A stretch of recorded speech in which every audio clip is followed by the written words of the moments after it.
Welcome back to my podcast, Resilience with Tasha Schuh.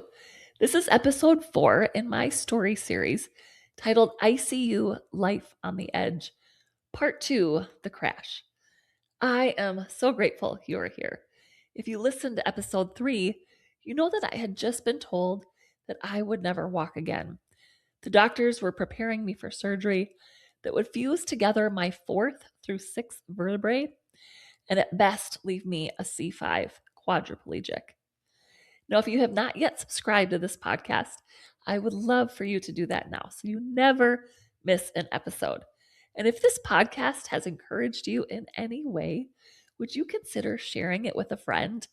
Resilience grows stronger when we move through it together. And if you want more tools, encouragement, or information about coaching, you can visit my website at tashaschuh.com for additional resources and ways to connect. So today's episode continues right where we left off. So let's step back into that ICU room. I still had hope, and I was living in denial of what the doctors were telling me. I honestly felt the surgery was going to fix everything. But what I didn't fully understand at the time was how much information was being shared with my family and how little I felt like I really knew. There were a lot of conversations happening around me. Doctors coming in, talking with my parents and family, explaining things in ways that I don't fully remember or maybe wasn't always included in. And I don't think that that was intentional. I think that they were trying to protect me. I was young. I had just gone through something very, very traumatic. There was so much uncertainty, but I remember feeling like I was in the dark. I knew the big things. I knew that my surgery was coming. I knew they were going to fuse my neck. I knew they were saying I would never walk again, but I didn't fully grasp the severity of everything that was happening inside my body or what could happen next. And maybe that's why I held on to so much hope, because in my mind, the surgery was the turning point. They were going to fix my neck. They were going to send me to rehab, and I was going to work my way back. I truly believed that.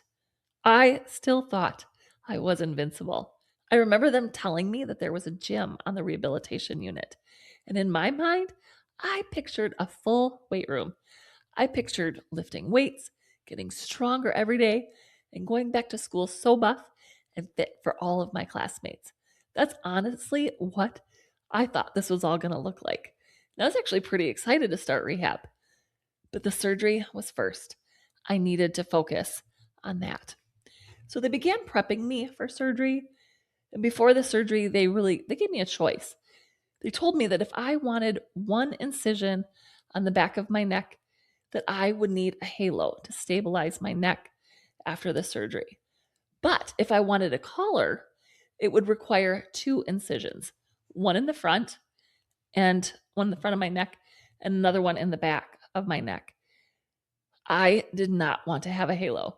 I knew a woman in our small town who had been in a car accident and had to wear one, and I remember thinking, I never want to have to wear one of those. So I told them, cut me up all you want. I want the neck collar. So on November 14th, 3 days after the accident, they did the surgery. It was 16 hours. 8 hours they worked on the front of my neck, 8 hours they worked on the back of my neck. And I ended up with 2 incisions. Like I said, one in the front on the right, if you can see it right here on the right-hand side of my neck if you're watching the video, and the other directly down the back of my neck. And from everything I was told, the surgery itself seemed to go really well. But this is where things began to get really fuzzy and really confusing because I was very heavily medicated and still coming out from the surgery. So I don't really remember much, but from what my family has told me, like I mentioned, everything seemed to go well with the surgery itself. But when I came back up to the ICU, things started to change. I was having issues with my breathing.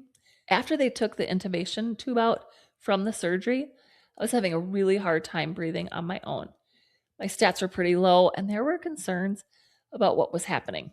I was struggling to get enough air, and my body was not responding the way that they had hoped it would after surgery. And there were moments where things didn't seem right. At one point, my family was in the room when my body crashed. They made my family leave the room quickly as they frantically worked on me. And my family was really scared and were very surprised to see my body reacting in such a negative way.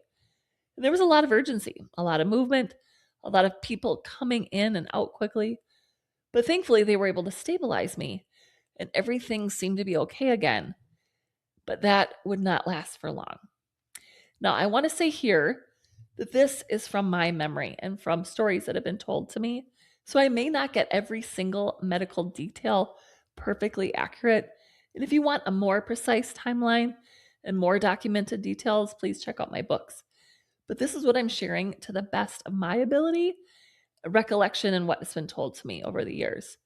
But I do know from one of my nurse's recollections that she had been an ICU nurse for many years. And I was so thankful that she was working that night. Her name is Ginny. And she had just poured herself a glass of water and came into my room because she wanted to take one more look at me before the doctor was leaving. She just had this weird, bad feeling. And I am so thankful that she followed her intuition. So she asked the doctor if he could come in and just take one more look at me before he left for the evening. And when he came in, my body completely crashed. My blood pressure dropped significantly. They called a code blue. Doctors and nurses flew into my room. My parents and family stood by watching, realizing this did not look good, and they were very afraid. And I had no idea this was happening. I don't remember any of this. But Ginny has told me multiple times that in this time when my body crashed, they could not get the ventilator back into my lungs. My lungs were so rock hard that they could not intubate me. So instead, someone had to bag me. And bagging means that they used a manual resuscitation bag to force air into my lungs by hand. And so a nurse, a doctor would squeeze the bag over and over again, breathing for me because my body could not do it on its own.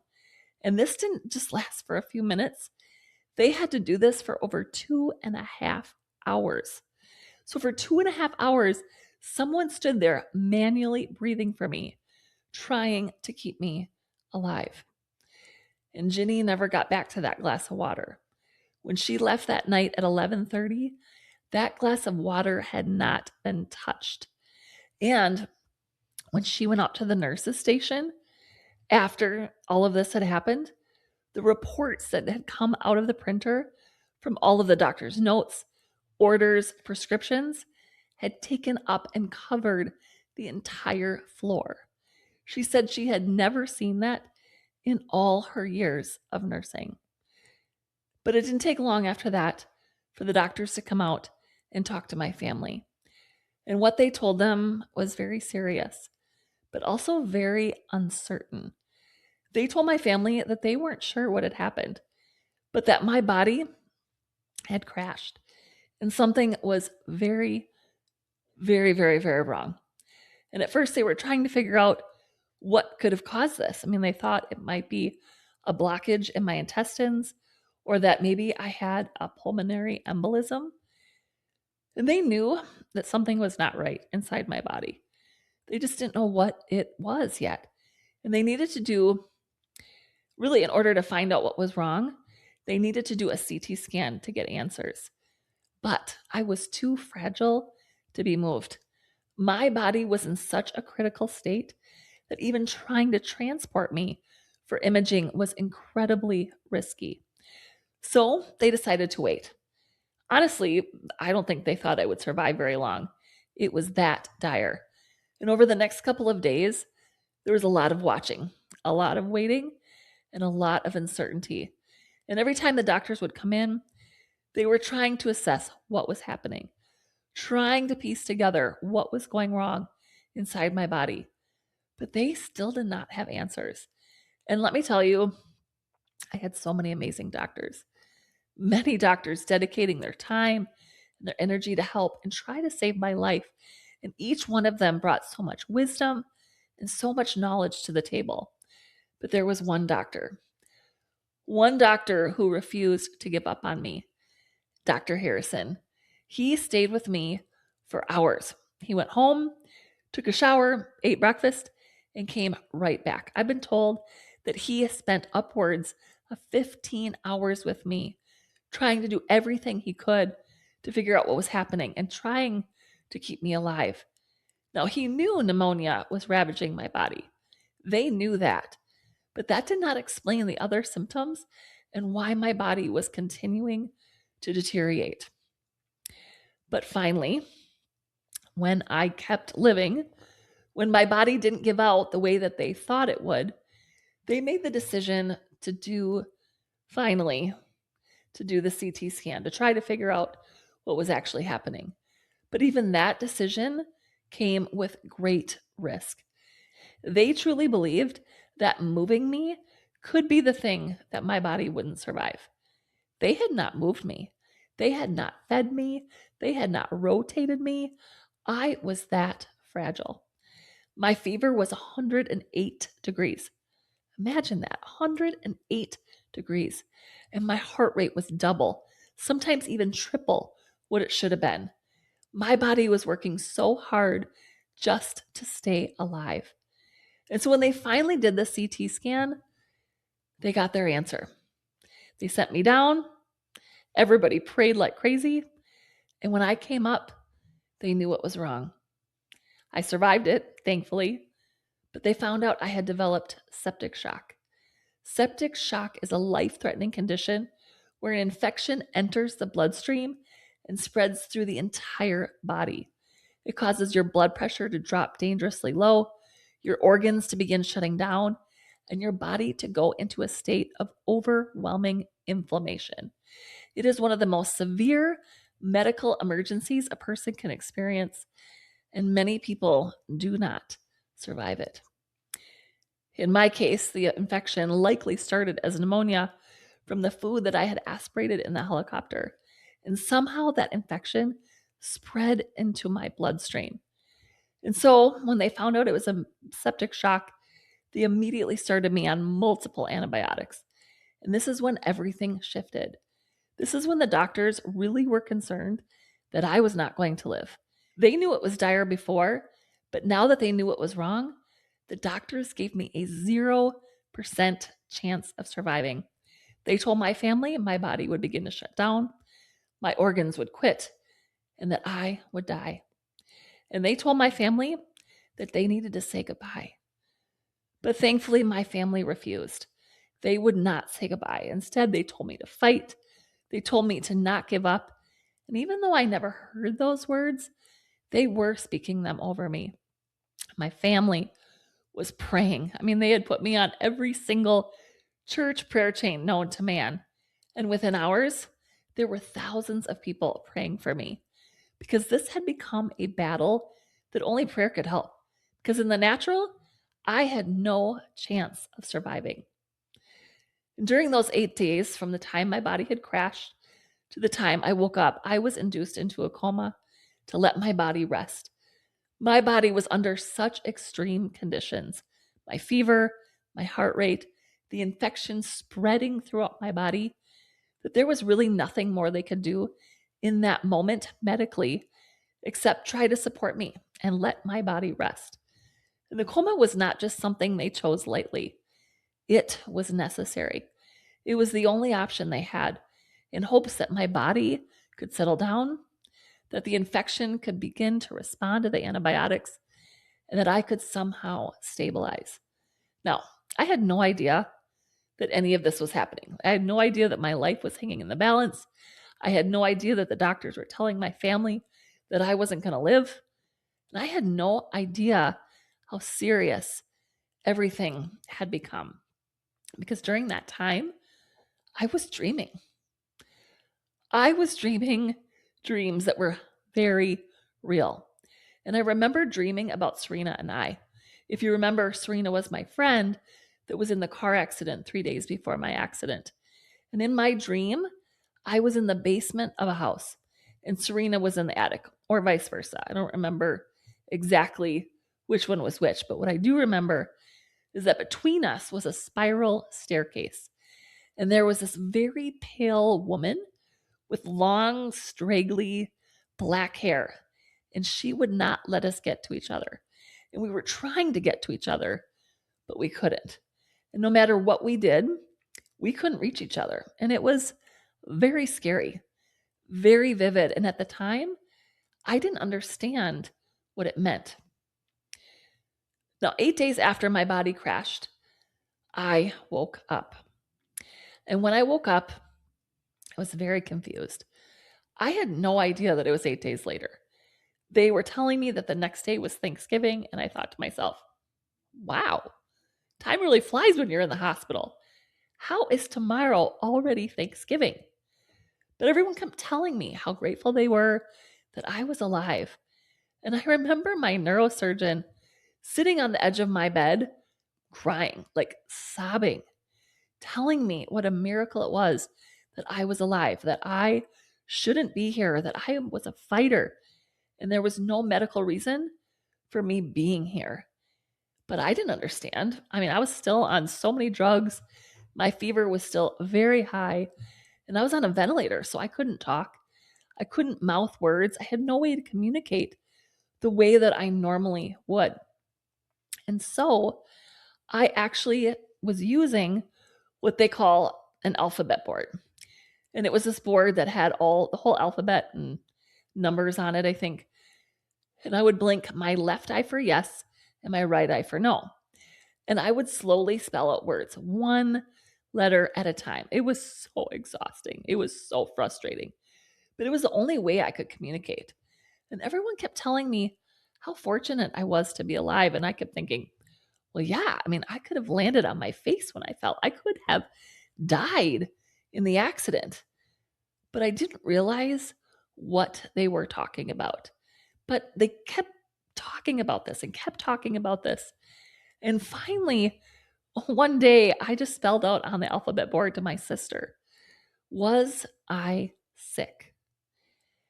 And she looked at me, her eyes got as huge as saucers. And she immediately began crying and saying, you don't remember? You don't know what you went through? And when I shook my head no, she climbed into bed with me like she had been doing so many times and started to explain. Now, I just have to segue here for a moment just to say that my sister had not left my side since she came to Rochester. My sister was my advocate. She was asking all these questions that my parents did not know to ask. And she really stood up for me as there were so many things that I didn't understand. Again, my sister Angie was my advocate. And little did we know how important her role would become. My sister, she's 8 years older than me. And when she graduated high school, I was in 5th grade. So she had already built her own life. At one point, her and her husband, Scott, even lived in Ukraine. So she had her own adulthood, her own life, her own rhythm. And we loved each other deeply, but we weren't incredibly close before the accident because we were in such different stages of life. But now, I was seeing that trauma collapses distance. And over the next weeks and months, my sister would become my rock, my protector, my interpreter, my calm, my safe place inside that hospital room. And so as she laid in bed with me, she explained what I had been through, how the doctors told them that I was not going to live, how close I had been to death. And in that moment, everything shifted because I had been wanting to die. I had been wishing that my life would end. And realizing how close I had come to getting that wish made me realize something deep down, not fully yet, but deep down, that I must be here for a reason. I didn't want to live, but I did. And if I had made it through that, if I had survived something that severe, then there had to be a reason. There had to be a purpose for my life. But the reality was The fight was far from over. I was still in a very fragile state. My lungs were full of fluid. Because of the pneumonia, there were pockets of fluid sitting in my lungs, and I was having such a hard time getting enough air. It constantly felt like I was suffocating, like I couldn't get a full breath, like I was dying. And respiratory therapy was always in my room, adjusting the settings on the ventilator because I felt like I was not getting enough air. And this would cause me to hyperventilate, cause me to panic. And with all the fluid in my lungs, they had to suction my lungs constantly. And suctioning was the only thing that gave me relief. And they could only do it every 30 minutes. So I would watch the clock tick, tick, tick, waiting for that 30-minute mark.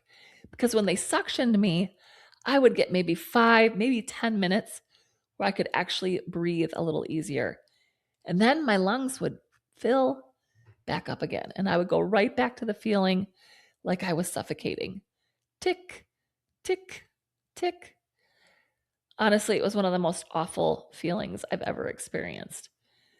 And at the same time, I kept asking about Serena. And what I found out was that while I was in my coma fighting for my life, she was also in a battle for hers. The doctors were telling her family that she had no brain activity, and they were telling them that they needed to disconnect life support. And just like my family, thankfully, they refused. They would not give up on her, and I am so incredibly grateful that they didn't because she survived too. And now my dream made sense. We were both in a battle for our lives at the same time. I just find that so crazy in the timing of that. But during this time, my body was also reacting in ways that I did not understand. I was having intense hallucinations. I don't know if it was from all the pain medications I was taking or from my continued high fever, but in the following week, I had many things happen to me. There were times when I truly believed that the TV was talking directly to me. I also thought that every morning I woke up in a different room. I thought that while I was sleeping, they would move me to a different room because every day I had a different room. I had different colored walls.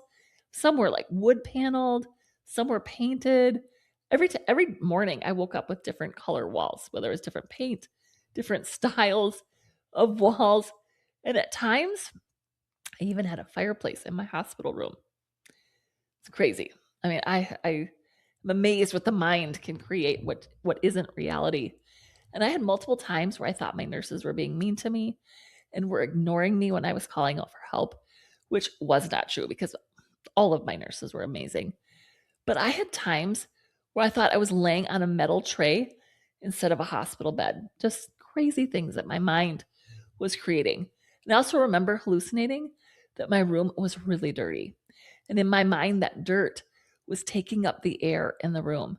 That little bit of air that I had, I felt like it was being taken away from me.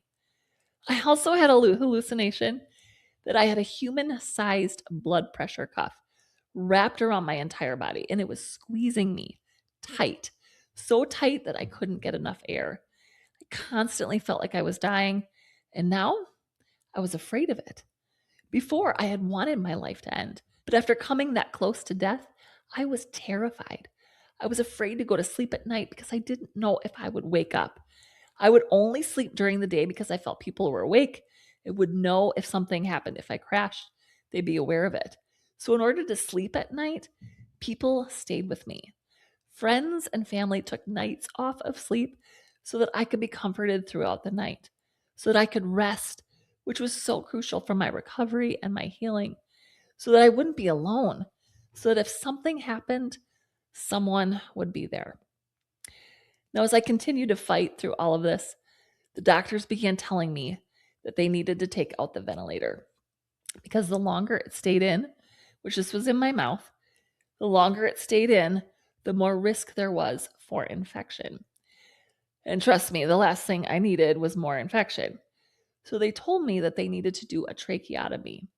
And a tracheotomy is a surgical procedure where they create a hole in your throat and they insert a tube directly into your windpipe so that you can breathe through it. So instead of air going through your mouth and your nose, it goes directly into your lungs through this opening.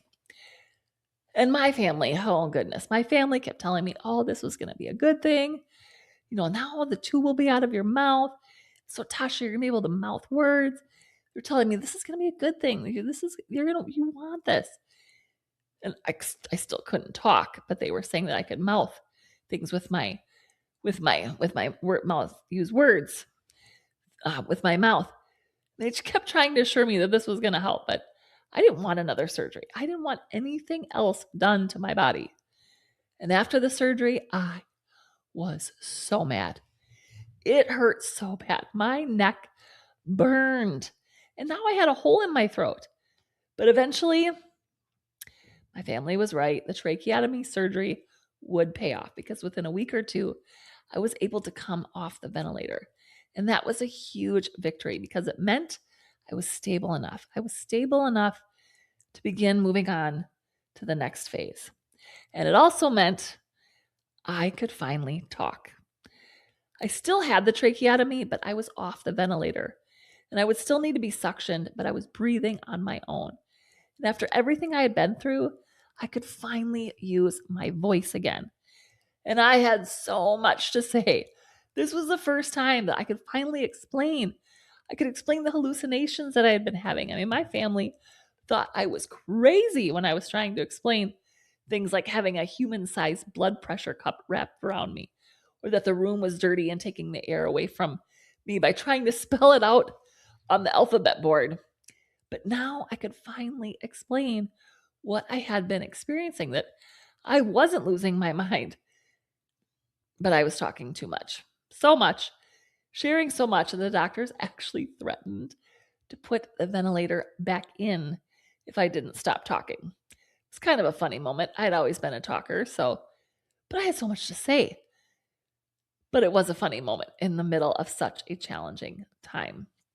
I do also want to mention that my boyfriend was visiting during this time. He was there through all of this, and he was so sad at the fact that I had almost died. And I remember the look on his face. I remember the sadness on his face, the worry. I mean, he could not believe how close I had come to my life ending. And this really strengthened our relationship. And I knew that he really cared about me. I knew he really loved me.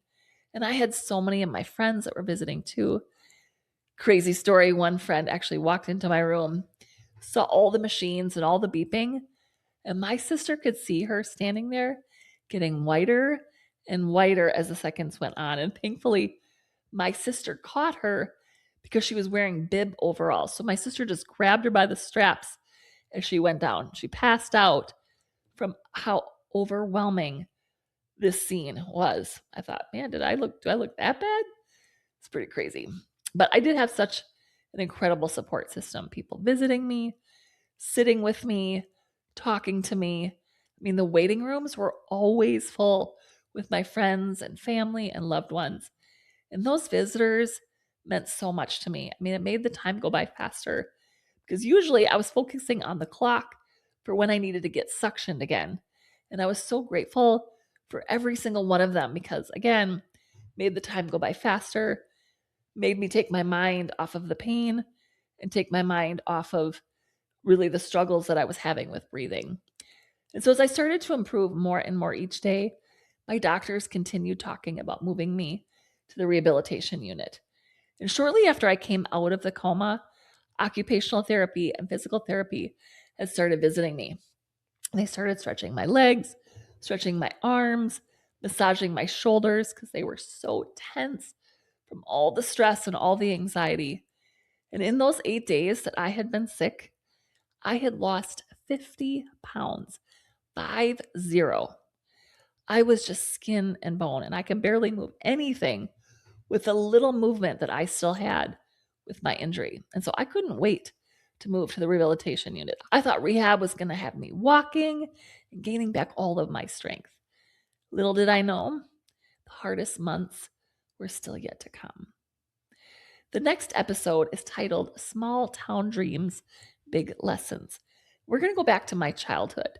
We'll talk about growing up in a small town, my personality, and the values that were being shaped in me as I grew up.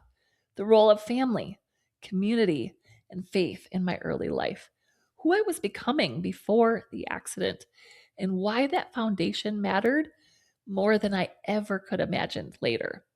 Because resilience did not begin in the ICU, it began long before. So if this episode meant something to you, please, like I mentioned in the beginning, please subscribe. I would love for you to share it and join me next time as we step into my life before the accident. So thank you for being here. And remember, there was a time when I didn't want to live. And then there was a time when I almost didn't. And now I understand just how precious life really is. So if you're in a place where things feel hopeless, please hold on because your story is not finished yet.